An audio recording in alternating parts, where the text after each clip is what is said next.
নগরী খ্যাত কক্সবাজার সমুদ্র সৈকতে শারদীয় দুর্গোৎসবে যেহেতু লম্বা ছুটি রয়েছে, এই ছুটিকে কেন্দ্র করে কক্সবাজারে লাখো লাখো পর্যটক এসেছে। অনেকে এসেছে পরিবার নিয়ে, আবার অনেকে এসেছে প্রিয়জনকে নিয়ে ঘুরতে, আবার অনেকে এসেছে বন্ধু বান্ধবকে নিয়ে কক্সবাজারে এই প্রাকৃতিক সৌন্দর্যে মতোয়ারা হতে। দর্শক, আপনারা দেখতেই পাচ্ছেন আমরা ইতিমধ্যে উপস্থিত হয়েছি কক্সবাজারের এই সমুদ্র সৈকতে। লাখো লাখো পর্যটক ইতিমধ্যে কক্সবাজারে সমুদ্র সৈকতে এসেছে। পূজার ছুটিতে কক্সবাজারে ঘুরতে আসা কয়েকজন পর্যটকের সাথে আমরা কথা বলবো। কেমন উপভোগ করতেছে বন্ধের এই দিনে কক্সবাজার?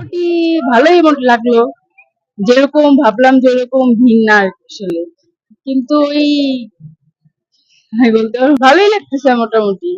না না না, কোনো ধরনের প্রবলেম হয়নি, যাতায়াত এখানে অনেক ইজি, হোটেলের ব্যবস্থা খুবই ভালো, কোনো সমস্যা নেই। আমি আসছি আজকে, এখন পর্যন্ত এক্সপ্লোর করতে পারিনি। না না, আমি ফার্স্ট টাইম আসছি। টুরিস্ট এরিয়া, তো এই জায়গায় টুরিস্ট আসবে, ঘুরবে, দেখবে, ভালো লাগবে, এটাই তো স্বাভাবিক। এটা নিয়ে তো কোনো অভিযোগ নাই। অভিযোগের বলতে আমি এই জায়গায় ফার্স্ট টাইম, তো ফার্স্ট টাইম হিসাবে আমার কাছে তো এরকম কোনো কিছু লাগতেছে না। আমি বের হলাম মাত্র, দেখি ভালো লাগে খারাপ লাগা, ভালো লাগা খারাপ লাগা কোনোটাই আছে একটা জায়গার মধ্যে।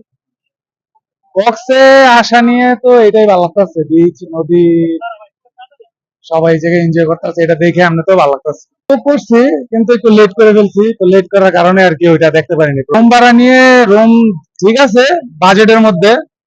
আমরা তো আসছি বাইকে করে, আমার ফ্রেন্ড সার্কেল আছে, এই যে আর ওই যে ওরা আছে, সবারই নিয়ে আর কি আমরা বাইকে করে আসছি, বাইক ট্যুরে।